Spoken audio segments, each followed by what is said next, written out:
저희가 기독교 강요의 내용으로 말씀들을 살피고 있습니다. 함께 기독교 강요를 같이 읽을 수 있으면 더 풍성한 시간이 되겠지만은 일단 전체적인 기독교 강요의 구체적인 구조만이라도 먼저 살피고 지나가면은 다음에 우리가 그 말씀들을 진지하게 볼 때 도움이 되지 않을까라는 마음으로 조금 굵직굵직하게 내용들을 스킵하면서 지나가고 있습니다. 지난주까지 우리의 믿음이 무엇인가라는 부분에 대해서 칼빈 선생님은 사도신경으로 설명을 했습니다. 우리가 믿는 믿음의 내용들이 무엇인가?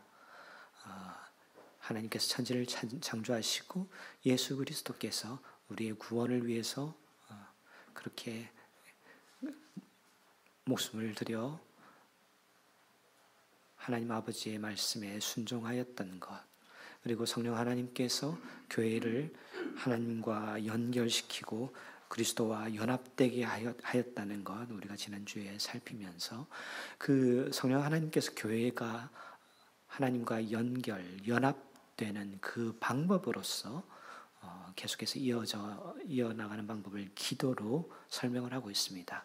어떻게 우리가 교회가 그리스도와 연합될 것인가? 기도다. 그러면 기도는 어떤 것인가? 기도의 내용은 무엇인가? 라는 말씀으로 기독교의 내용들을 정리해 나가고 있습니다. 기도의 내용이 무엇인가? 라는 부분은 예수님께서 가르쳐 주신 소위 말하는 주기도문, 주님께서 가르쳐 주신 주기도문으로 그 기도의 내용을 설명하는데, 크게 주기도문의 내용을 하나님의 영광을 위한 간구 셋과 사람들의 생활을 위한 간구 셋으로 나누어서 설명을 합니다.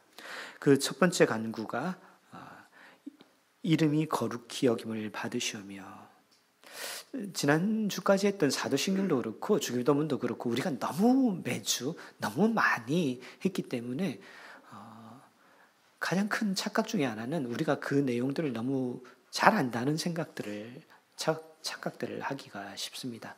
그런데 막상 우리가 오늘 예배 시작 부분에서도 암송했던 사도신경 같은 경우에서도 줄줄줄 외우다 보니까 정작 그 깊은 내용에 대해서 진정한 고백들이 거기에 얼마나 오늘 아침에 그렇게 진정한 고백들을 담아서 우리가 암송하게 되나요? 예전 제가 잘 모를 때 가장 이상하게 생각했던 것 중에서 하나가 사도신경 그러면은 사도신경은 어떤 고백이라는데 이제 학교에서 배우기는 고백이라는데 고백을 왜 눈을 감고 하느냐? 하나님께서는 눈에 보이지 아니하시는 분이시기 때문에 눈을 감고 해야 되느냐? 그렇게 좀 이상하게 생각한 적이 있었습니다. 사도신경을 하나님께 고백하는 것이냐라는 부분도 있기도 하고, 우리의 신앙의 믿음의 고백인데 왜 눈을 감고 하냐, 그런 생각들을 가진 때가 있었습니다. 눈을 감고 하느냐, 눈을 뜨고 하느냐가 중요한 것이 아니라 우리가 매번 그렇게 형식적으로 반복적으로 암송하다 보니까 그 내용 자체에 대해서 왜 하는지, 우리가 무슨 고백을 하는지도 전혀 관심을 가지지 않은 채 그냥 너무 줄줄줄줄 외우고만 있는 것이 아닌가라는 생각들을 했던 적이 있었습니다. 동일하게 오늘부터 몇 주간 살필 주기도문도 그렇습니다. 우리가 주기도문을 할 때 정말 우리가 어떻게 기도할까요? 제자들이 물었고 예수님께서 이렇게 기도해라 하고 가르쳐 주신 기도문이지 않습니까? 그러면은 우리가 그 기도를 할 때 얼마나 우리의 생애를 들여서, 우리 삶을 들여서, 우리의 마음을 들여서 마땅히 해야 될 기도문인데, 이제 이게 한 번 반복이 되고 두 번 반복되고 이미 수백 번, 수천 번을 반복하신 주기도문이다 보니까 그냥 줄줄줄 그냥 지나가게 된단 말이죠.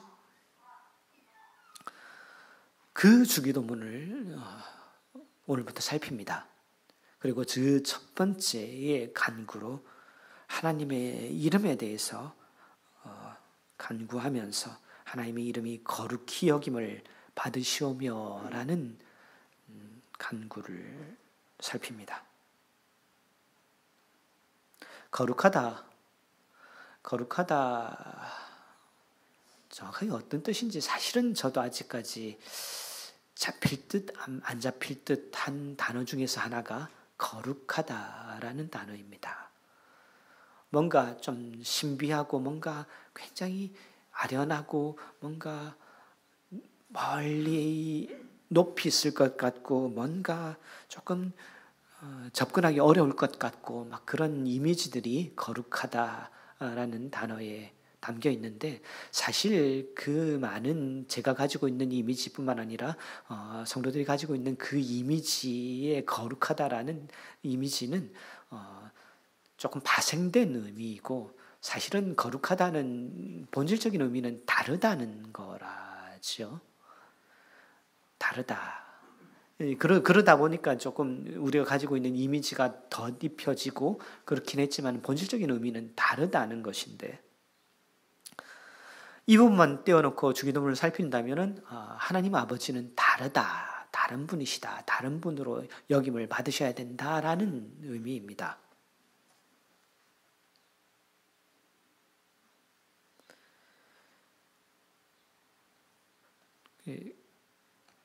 아시는지 모르겠는데 저도 아버지거든요. 어쩌다 보니까 아버지가 됐습니다. 인정하든 인정하지 않든 제가 아버지입니다.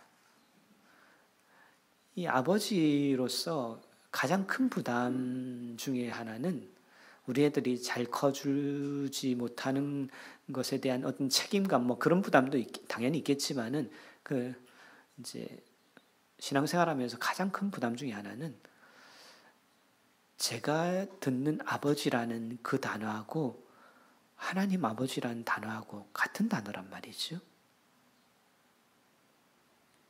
늘 부담이 있습니다, 사실. 뭐 최소한 우리 애들은 내 아버지 때문에 하나님 아버지가 자꾸 좀 그렇게 보일까 봐서 뭐 다른 분들은 제가 어떤 아버지인지 정확하게 잘 우리 집구석에 들어와서 보지를 못하셨으니까 잘 모르시겠지만은 우리 진이 리니는 뭐 저라는 아버지 때문에 하나님 아버지가 자꾸 별것 없네, 에이 뭐 그 정도 가지고 뭐 실망스럽게 여기 몇 분 아버지들이 계신데 뭐 굉장히 자기들은 잘하고 있는 척 저를 쳐다보시는데 뭐 얼마나 다르겠어요. 뭐 사람 사는 게 다 비슷하지 뭐. 예. 성경에 나와 있는 아버지의 예들도 사실 좀 그렇게 대단한 아버지의 예들은 별로 별로 제가 찾아보지를 못했습니다. 애 많이 낳은 것으로 따지면은 뭐 야곱 아들이 12이라는데 그 12 아들들에게서 아버지가 얼마나 존경을 받았는지 그냥 오히려 그 애들 많이 낳은 것만큼 가족이 풍성하고 따뜻해야 될 그 가족 가운데 그냥 오히려 아들하고 엄마한테 외롭고 상처만 준 그런 아버지는 아니었는지 또 애들 많이 낳기는 다윗이 애들 많이 낳았죠.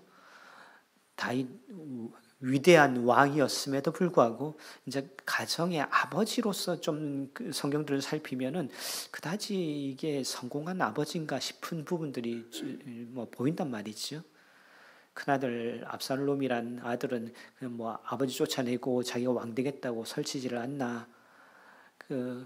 뭐 자기를 이후 후계라고 솔롬을 세웠는데 다른 애들이 뭐 덤비고 뭐 서로 죽이고 뭐 이랬던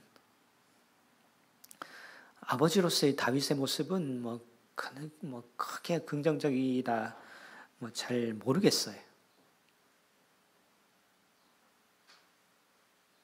우리 아버지들은 얼마나 아버지라는 이름이 하나님 아버지라는 이름에 빗대어서 부끄럽지 않게 아버지라는 역할들을 감당하고 계시는지 이때 우리 예수님께서 가르쳐 주신 그 기도문의 첫 번째 내용이 하나님 아버지 거룩히 여김을 받으셔야 된다라는 기도라는 거예요. 하나님도 아버지신데, 우리의 아버지신데, 하나님 우리 아버지신데, 우리가 생각하는, 우리가 보고 있는, 우리가 일반적으로 겪고 있는 우리네 아버지들과는 다른 분이시라는 것을, 그런 것을 그렇게 여김을 받으셔야 되는데, 라는 게 첫 번째 기도라는 거죠. 그게 첫 번째 기도예요. 이제까지 수없이 반복하신 그 주기도문의 첫 번째 기도가 하나님 아버지는 좀 다르신 분이라는, 그것을 사람들이 그렇게 생각해야 된다는, 그게 첫 번째 기도라고 해요.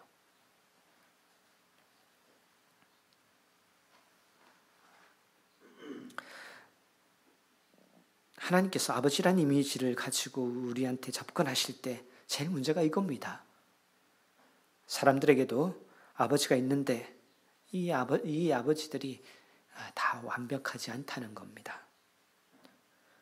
모두 어떤 아버지의 아들이고 딸인데 대부분 자기네들 아버지한테 어떤 슬픈 기억들, 좋지 않은 기억들을, 그런 추억들을 가지고 있다는 겁니다.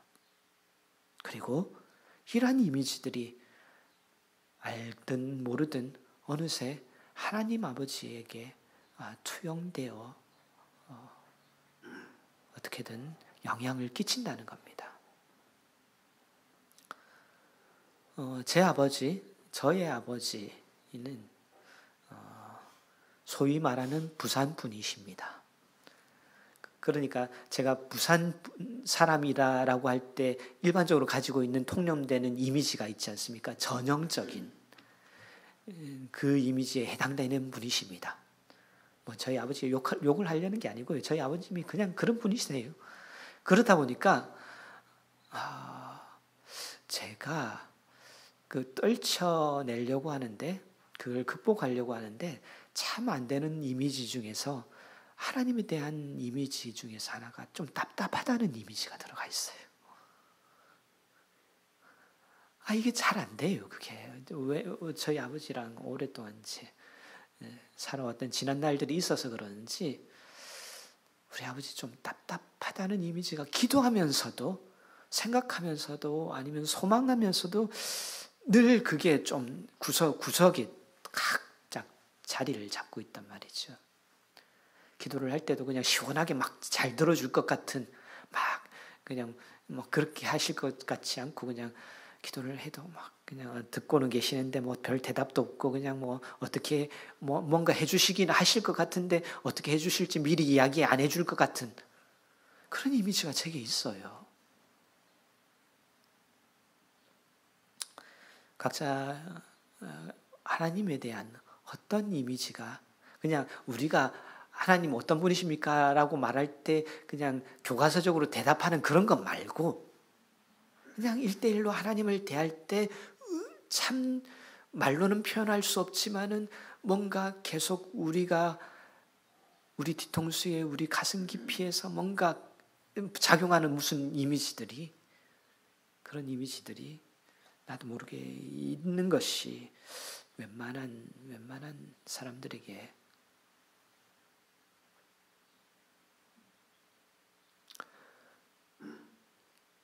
예수님께서 가르쳐 주신 기도의 첫 번째 간구가 하나님은 다른 분이다 라는 거예요. 하나님은 다른 분인데 사람들이 자꾸 그 다른 것을 잊어버리고 까먹고, 하나님이 거룩하신 분인데 그것을 자꾸 잊어버리고 하나님을 대한다. 그런데 하나님은 거룩하신 분, 다른 분이라는 것을 그렇게 여김을 받으셔야 된다. 그게 기도예요. 첫 번째 기도예요. 어떻게 다르냐? 하늘에 계신 아버지다. 하늘에 계신 우리 아버지시여. 하늘에 계신 아버지다. 사도신경 하면서도 첫 번째 나온 게 천지를 창조하신 있죠. 하늘에 계신, 그냥 단순히 어디에 계시다, 장소적인 의미, 우리는 캘리포니아에 있고 우리 누구는 한국에 있고 이런 장소적인, 누구는 하늘에 계시고 이런 장소적인 의미를 떠나서 그것도 포함하고는 있겠죠. 하늘에 계신 초월적인 분이시다라는 의미를 가지고 있는 거잖아요. 그리고 초월적인 분이다라고 할 때 그냥 단순히 멀리 어떤 다른 뭐 이런 이미지를 떠나서 천지를 창조하신 그 전능하신 하나님이라는 우리가 사도신경에서 고백한 그 이미지를, 그 의미를 같이 포함하면서 하늘에 계신 우리 아버지라는 것을 그 표현들을 사용하고 있는 거죠. 그러니까 하늘에 계신 전능하신 천지를 창조하신 그 능력의 하나님이시기 때문에 다르시다라는 이 기도라는 거죠. 천지를 창조하셨다 우리가 사도신경을 하면서 살폈지만은 그 전능하다, 능력이 있다라는 그 표현 가운데서는 단순히 힘이 세다, 뭘 잘한다, 뭘 할 수 있다라는 그 힘과 능력에 대한 그 의미와 함께 무엇을 포함하고 있죠? 지혜로우심에 대한 의미를 포함하고 있죠. 아, 천지를 만드셨구나. 그러니까 힘이 세서 이렇게 만들었다. 더해서 어떻게 그것들을 지혜롭게 창조하시고 만들어 가셨는지에 대한 지혜로움이 거기 함께 담겨 있습니다. 가능할까요? 카톡. 예배 시간 중에 제가 설교할 때 웬만하면 핸드폰 열지 마시고요. 그런데 지금은 한번 카톡으로 사진을 한번 보내주시면 좋겠습니다. 우리가 짜고 치고 있습니다. 짜고 하고 있는데, 렘브란트라는 옛날에 어떤 화가가 돌아온 당자에 대해 성경에 나오는 돌아온 당자의 이미지를 가지고 그림을 그렸어요. 그거를 이제 카톡으로 지금 보내드릴 텐데 카톡 받으시면 그거 한번 보시면서 돌아온 당자에 대해서 얼마나 그러니까 모든 세대의 수많은 화가들이 그렸던 모든 당자의 비유에 대한 어떤 그림보다 참 아름답고 귀한 그림이다라고 할 수 있는 렘브란트의 돌아온 당자의 그 그림. 카톡을 받으신 분들은 한번 열어보시고요. 확인해 보시는데 렘브란트가 소위 말하는 빛의 화가라고 하지 않습니까? 우리가 저도 본 적은 없어요. 그냥 사진으로만 봤겠죠. 그 아름다운 그 그림에서 이제 아버지가 제가 성경을 읽을 때는 그런 아버지 이미지를 사실은 별로 발견을 하지 못했거든요. 제 짧은 이해로 잘 가지지 못했던 그 풍요롭고 포근하고 넓은 그리고 자상한 아버지의 모습을 그렇게 잘 표현한 렘브란트 그림 한번 보시면서 확인하시는데 오늘 특별히 제가 이제 집중해서 볼 것은 하나 더 보내주셔야 될 게 그 다음 거 보내주셔야 되는 그 아버지의 손 한번 보시고 이렇게 보셔가지고 잘 안 보이실 수 있을 거예요. 근데 그 손 부분만 확대해서 한 사진을 또 보내주셨죠. 두 번째 사진 전달된 것이 손 부분만 확대되어서 전달이 되었을 텐데 한번 그 손 사진을 확인해 보시면서 무엇을 발견할 수 있죠? 손이 거칠어. 잘 보셨어요. 그런데 꼭 거칠지만은 않아요. 왜? 손이 양손인데 양손이 달라요. 사이즈도 다르고 모양도 다르고 모든 게 다 달라요. 하나는 말씀하신 대로 거칠고 하나는 굉장히 가늘고 좀 여자 손처럼 이쁜 손이에요. 부드러운 손. 렘브란트가 왜 이렇게 그렸을까요? 그냥 그리다 보니까 잘못해서 어제 그릴 땐 두툼한 손 그리고 자고 일어나서 내일 다른 손을 그렸는데 가는 손을 그렸나요? 그러지 않고 렘브란트가 이 두 손을 통해서 이야기하고 싶은 것은 아버지의 그 강인한 능력과 힘, 품을 수 있는 강인함과 함께 엄마의 따뜻하고 자상하며 깊이 있는 사랑을 같이 표현하고 싶은 것으로 그렇게 손으로 렘브란트는 표현하고 있다고 합니다. 너무 공감이 되지요. 아버지가 우리가 생각하고 있는 그냥 강인한 아버지로서만이라면은 뭔가 좀 뭐가 날 것 같기도 하고 뭔가 좀 힘겨울 것 같기도 하고 그 아버지 앞에 설 때 왠지 자꾸 부담스럽고 자꾸 주눅이 들 것만 같은데 그 넓은 가슴으로도 그 가녀린 섬세한 손으로 따뜻하게 안아주고 있는 그 모습 너무 그럴 것 같죠.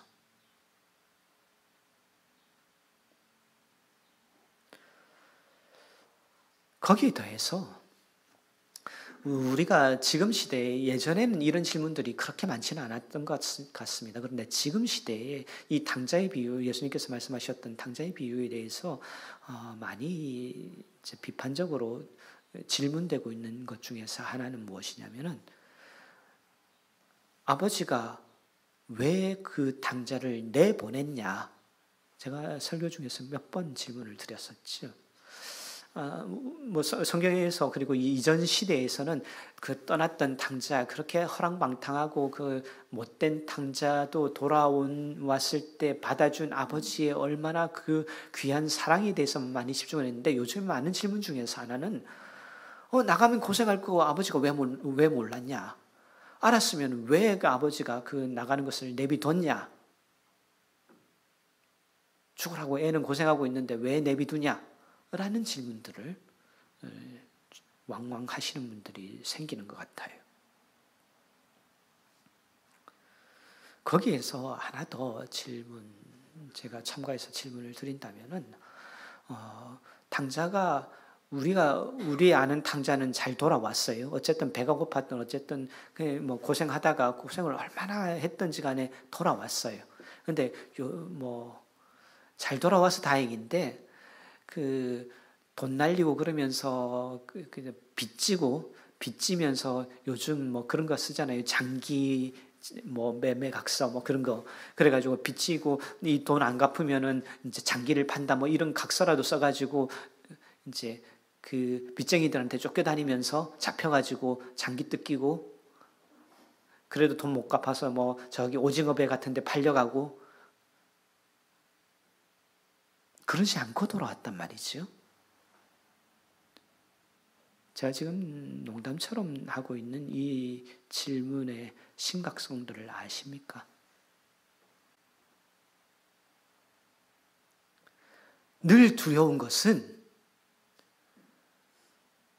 우리 애들도 당자처럼 지금 헤매고 다니고 있는 그 시간들을 보내고 있을지 모르는데 늘 부모로서 가장 두려운 것은 돌아올 수 있을까라는 두려움이잖아요.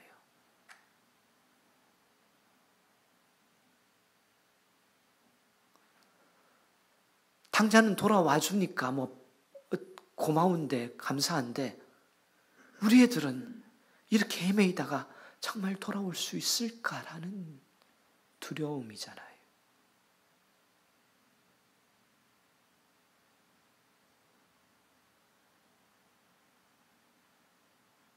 어떤 나쁜 친구들 만나가지고 그렇게 헤매이다가 끝끝내 헤매이다가 어디 길거리에서 생을 마치게 되지는 않을까?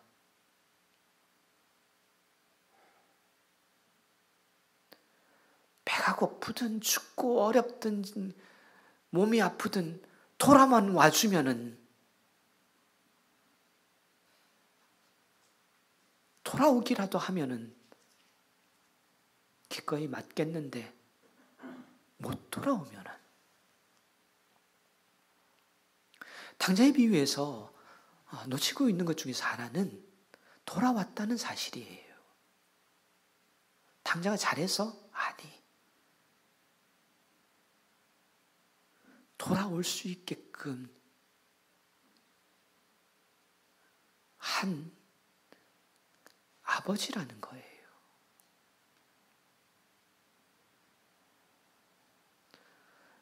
돌아오니까 돌아왔나 보다가 아니라 돌아오게끔 한 아버지의 지혜, 능력, 전능하심, 천지를 창조하심, 하늘에 계심, 이게 거기에 담겨 있는 거예요.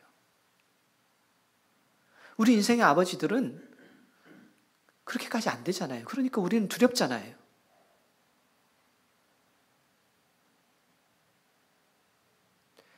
이 인생의 아버지에 대한 이미지가 하늘의 아버지께 투영된다는 게 이런 거예요.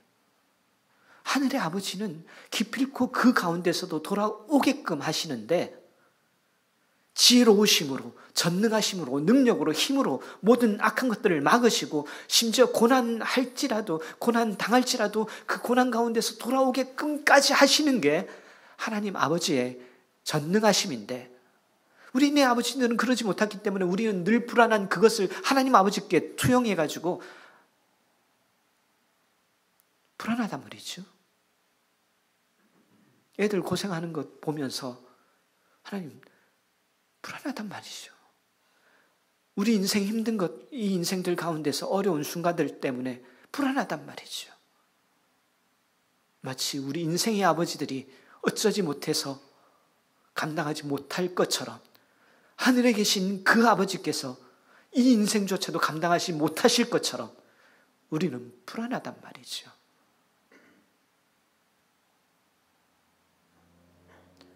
그래서 기도문의 첫 번째가 거룩히 여김을 받으시옵소서라는 거예요. 하나님 아버지는 하실 수 있다고요. 하나님 아버지는 인생의 아버지와 다르다고요. 근데 사람들이 자꾸 그걸 잊어버려요.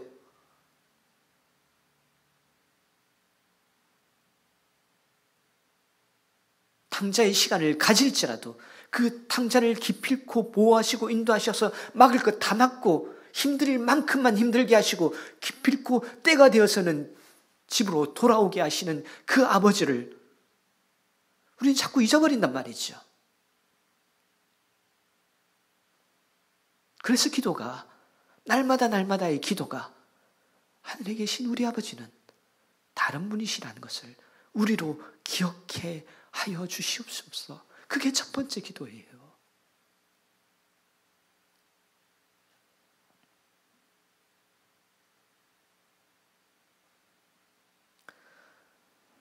우리네 인생들은 그러잖아요. 그러니까 아버지로 참 불안하고 힘들다 보니까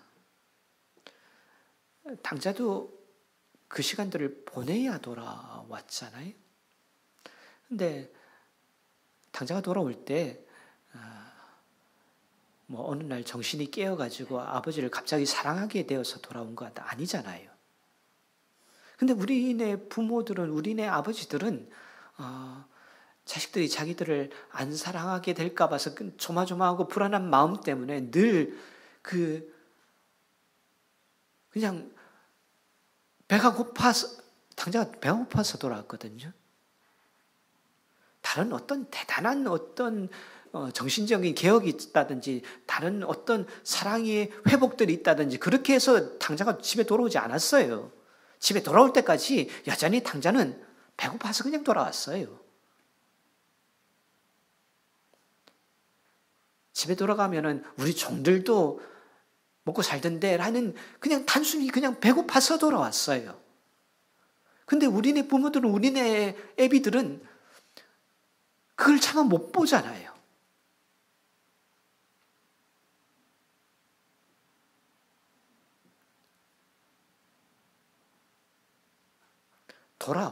돌아와서 이제 돌아온 그 초라한 모습도 감싸주는 그 아버지를 만나고 그 아버지 밑에서 사랑이 자라는 거지 사랑해서 돌아온 거 아니거든요. 근데 우리 부모들은 그냥 그 사랑을 잃을까 조마조마해가지고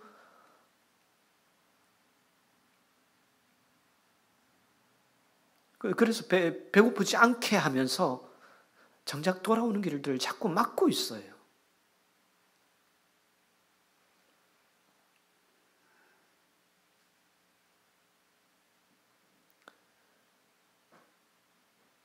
배고파서라도 돌아오게 하시는 하나님의 그 지혜를 우리가 다 따라가기는 어렵겠지만은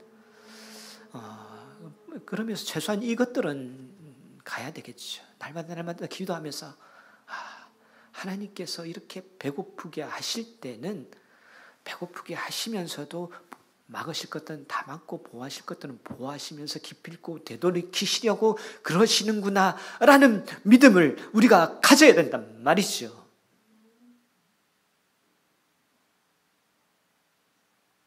근데 자꾸 우리가 먼저 나서가지고 그것들을 자꾸 끊어버려요.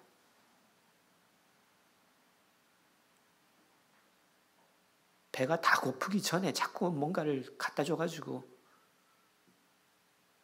아직 안 돌아와도 되게끔 시간을 질질 끌고 있단 말이죠.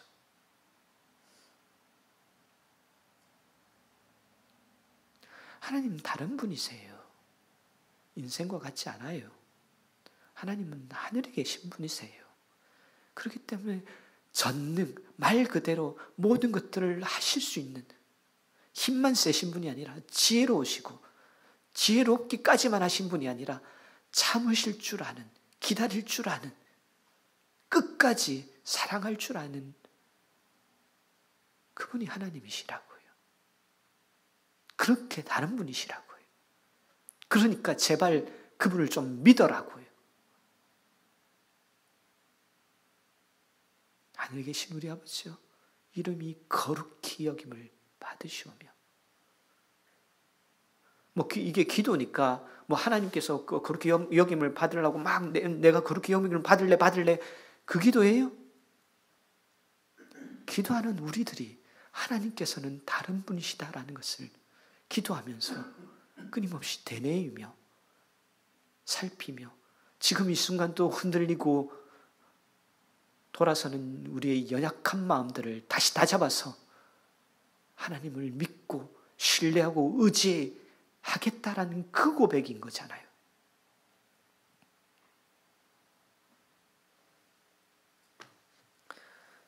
하나님 우리 아버지 다른 분이십니다.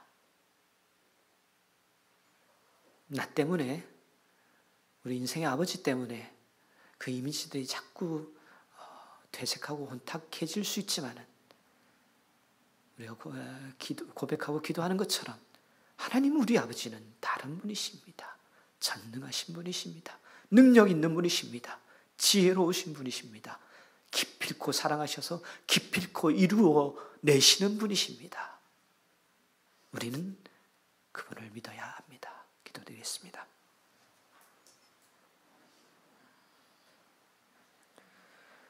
우리가 가지고 있는, 우리가 날마다 보는 우리의 슬픈 이미지 때문에 하나님을 자꾸 오해하고 하나님을 자꾸 축소하게 되는 연약함들, 주기도문 드리면서 다시 한번 마음을 다잡습니다. 하늘의 하나님은 우리가 믿고 신뢰할 만한 능력에 전능하신, 지혜로우신, 끝까지 사랑하시고 기다리고 인내하시는 하나님이심을 오늘도 우리로 믿게 하여 주시옵소서.